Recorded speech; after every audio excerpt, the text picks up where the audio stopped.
अजित पवार यांची दिल्लीवारी 10 वेळा तरी झालेली आहे. अमित शहा यांच्या घरी मास्क आणि टोपी लावून ते गेले होते आणि त्यांच्या बैठका चालू होत्या या सत्तेत येण्यासाठी. ज्या दोन्ही नेत्यांच्या बैठकीबद्दल आपण बोलताय, भारतीय जनता पार्टीचे देशातील वरिष्ठ नेतृत्व, देशाचे गृहमंत्री माननीय अमितभाई शाह साहेब, राष्ट्रवादीचे राष्ट्रीय अध्यक्ष व राज्याचे उपमुख्यमंत्री माननीय अजितदादा पवार साहेब, या दोन्ही नेत्यांना लपून छपून भेटायची काहीही गरज नाही.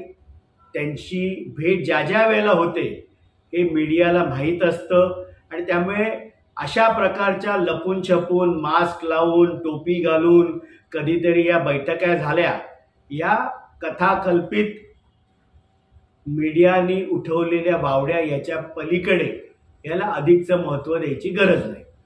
सर, आज संजय राऊत म्हणाले अजित पवार हे फिरता रंगमंच आहे. काय रोज 10 वाजले की मीडियासमोर येऊन महाराष्ट्राची करमणूक करायची त्यांना सवय झालेली आहे.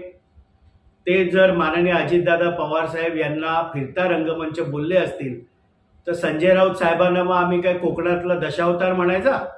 फार संजय राऊतजी जे म्हणतात हे फार गांभीर्याने घ्यायची काही गरज नाही.